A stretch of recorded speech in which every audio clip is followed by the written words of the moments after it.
But I think that being there is only half the battle. The real magic happens when you start engaging with your prospects. And this means more than just posting and sharing valuable content. This is a piece of the puzzle that many professionals miss. I'm Sylvia Garibaldi, founder and CEO of a well-established marketing training and done-for-you services company, tailored specifically for the modern legal and financial professional worldwide. While it's taken some trial and error to figure out which methods get the best results for professionals who are looking to grow their practices, fast forward to today, my team and I have nailed down and perfected a process that has helped so many of our clients consistently achieve outstanding results and create a legacy for their practices. I created the Serve First, Sell Later marketing podcast to give you simple, actionable, non-salesy, and results-driven marketing to grow your legal or financial practice like so many of our clients have. If you're a lawyer, mediator, financial, or divorce professional who is looking to become highly visible and wants to create a practice that makes an impact, then you're in the right place. Let's dive in. Hello, everyone, and welcome back to episode 9 of the Serve First, Sell Later marketing podcast. Make no mistake about it, as legal and financial professionals, there are clients that need your help and are actually looking for you. And so I believe that there are massive opportunities right now in the marketplace to provide solutions for those in need. And so they're waiting to find you and they're eager to pay for your services. But I think the more important question is, are you showing up and taking advantage of these opportunities to serve your market? And are you strategically placing yourself where opportunities are plentiful? And if the answer to these questions are no, then this episode is a must listen. In today's show, I'm going to share a 3-step process, a roadmap, if you will, on what you must do in order to get noticed and engage with prospects so you can convert them into loyal clients and raving fans. And this is really about how to elevate your presence, create meaningful connections, and provide unmatched value that transforms interested parties into more devoted fans. So, step 1 is we need to really talk about the importance of creating raving fans who will actually advocate for your services and share their positive experiences. And so it's all about going above and beyond to empower your clients so they in turn become your most vocal supporters. And so what this means is it's about providing exceptional service that leaves a lasting impression and asking for testimonials to build a community of loyal followers. And that's really what you want to do. And I think exceptional service is something that keeps evolving. It's striving to make the experience better for our clients. And it's not a one-time thing. It lives on. So exceptional service lives on and we tweak it. We make it better as we go along. So if you're asking yourself, well, what could this look like? What does exceptional service look like? And for many, it could mean many different things. So let's use an example. For instance, a family law attorney could ensure that they explain complex legal concepts in a way that's really understandable. And so that could be one way of offering exceptional service is being very crystal clear in your language and making it very relatable. Another way to create exceptional service in this example would be maintaining open and responsive communication throughout the entire legal process. And what that means or what that could look like is responding to messages and providing, regular client updates so that the client is always in the loop and knows what's going to happen next and what their expectations are. Another way to demonstrate exceptional service could be showing genuine care and empathy for the sensitive nature of your client's cases. And I think that goes a long way. And you can also consider how you bill your clients. Is it aligned with everyone's expectations? And that's an honest question that you can ask yourself. How can you improve that? So by doing so, the attorney not only provides exceptional legal service, but also creates a positive and lasting impression that encourages clients to share their positive experiences and as a result, become a fan or an advocate of your services. So there's a famous quote from Maya Angelou that says, "People will forget what you said, people will forget what you did, but people will never forget how you made them feel." And I think that's super important here to apply this principle to this type of work that we do as service based professionals. So we know that exceptional service leads to customer testimonials and also to the importance of asking for them. So I want you to think about, when is the last time you asked for customer testimonials? So think about that and ask yourself, is it time to ask again? So, client testimonials that are incredibly relatable when they come directly from people who have experienced your services can mean a lot. So, it's really important to think about collecting those client testimonials so that you can make it more relatable for prospects. And I think that they can really help potential clients empathize with the positive experiences of others, making it easier for them to connect with your brand. And so, one really effective way to gather testimonials is by encouraging your followers to share their experiences by leaving a review on Google, which is one of the simplest ways to do it. But you could also ask them to create a short video about their experience. And to be quite honest, there are a myriad of different software out there that will help you capture these testimonials if you feel inclined to do so. If you want to keep it really simple, just ask. Ask and give people the different ways in which you would like to receive that testimonial. But I think more importantly, you need to just think about starting to ask for testimonials. And the best time to ask for a testimonial is when you receive feedback from your client that they are really satisfied or happy with a particular result or process that you just used. And so this can occur at any time during the client engagement. It doesn't have to be at the end. So think about anytime you hear a client that's super satisfied or appreciates what you've just done, there is an opportunity to ask for a testimonial. And we've been doing this for years at SG and Associates. And we've done this over a period of time, and we've collected multiple pages worth of written client testimonials as well as video testimonials.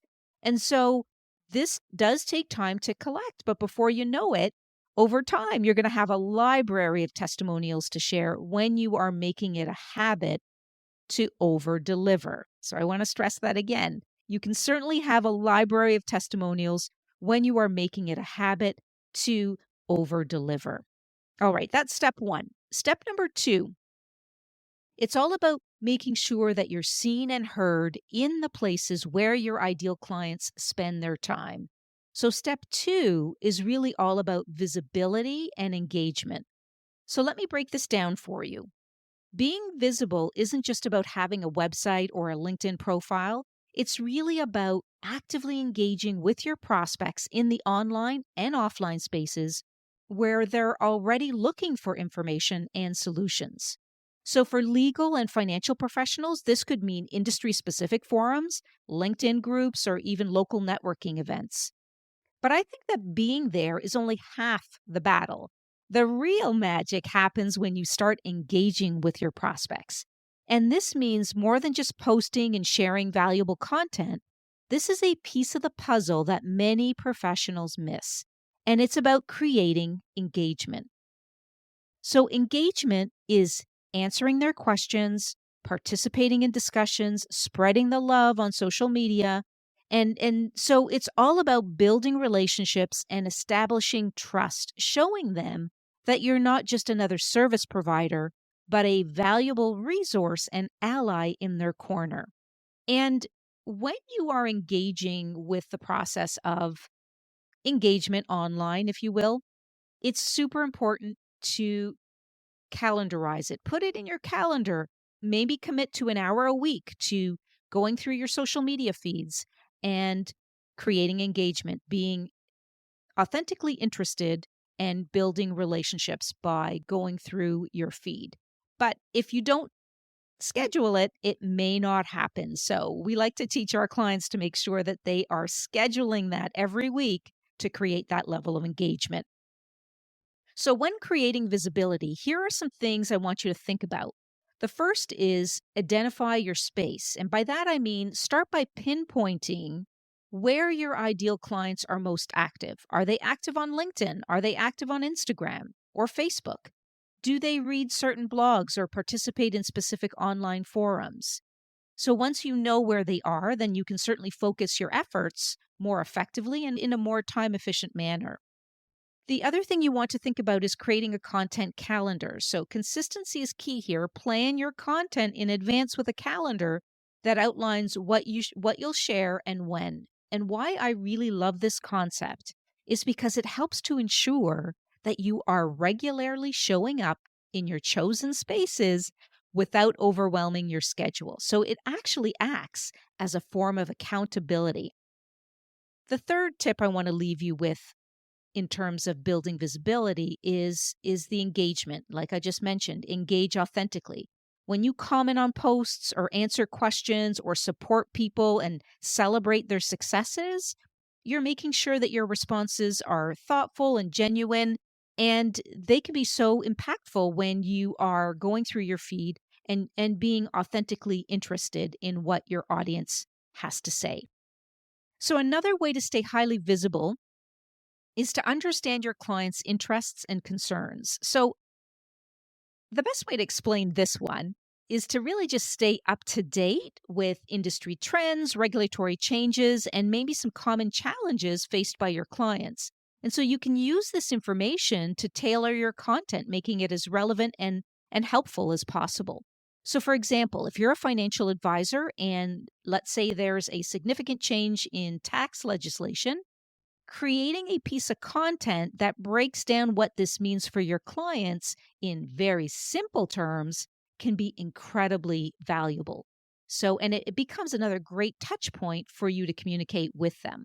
So, visibility and engagement are really more than just showing up, they're really about connecting with your prospects in meaningful ways. And so, if you want some more tips and ideas on how to build visibility, then please listen to episodes 1 and episodes 8, and I'll actually link those in the show notes for you. Okay, moving on to step number 3. So, step number 3 is all about the clarity of offerings and results. So, let me explain this. In the world of legal and financial services, clarity isn't just beneficial, it's imperative. What you are providing is a service that is quite complex, and so simplicity is going to be key. So your clients are navigating through a maze of information. They're looking for clarity, simplicity that can actually help guide them to the right decisions. And that's where you come in. So, by being crystal clear about what you offer and the results you can achieve, what you're actually doing is you're instilling confidence and trust in your clients from the get go. And that's really important. So, it's about cutting through the noise and really getting to the heart of what your clients truly need. It's about articulating your services in a way that resonates with them on a deeper level. So, making sure that what you are articulating is important enough that it can actually resonate with them. And so that makes every interaction more meaningful, and that's the end goal.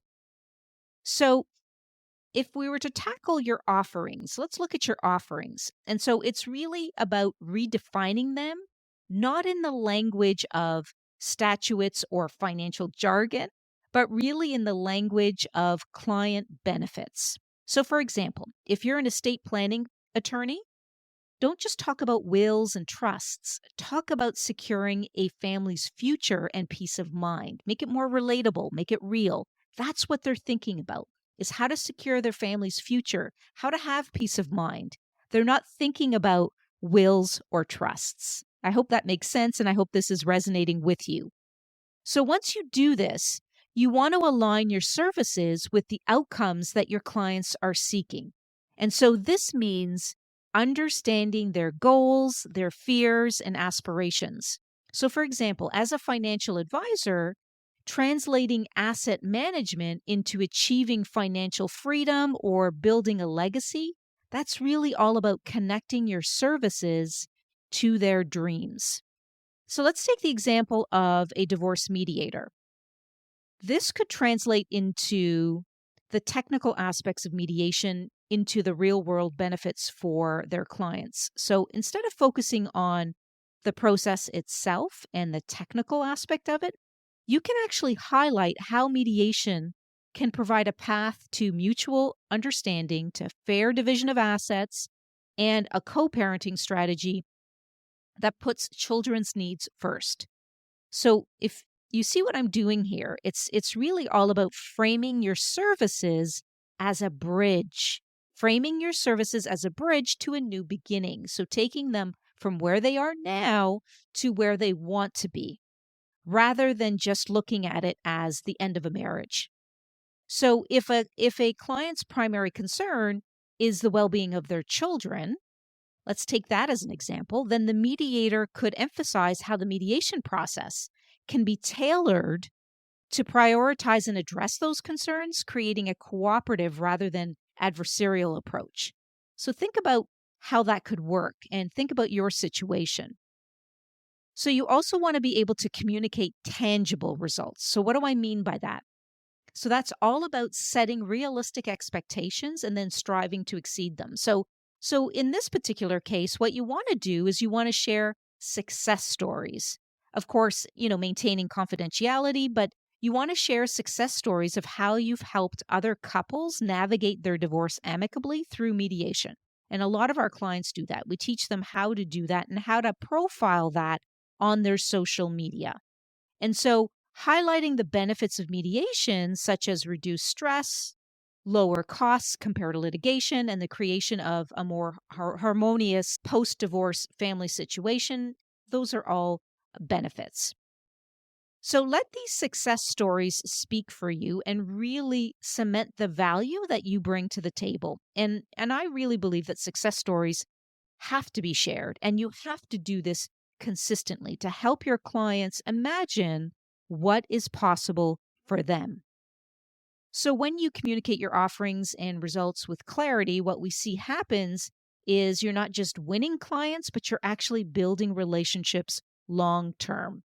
And so you're enhancing satisfaction by delivering on your promises and really exceeding client expectations. And so this clarity leads to trust, and trust leads to loyalty.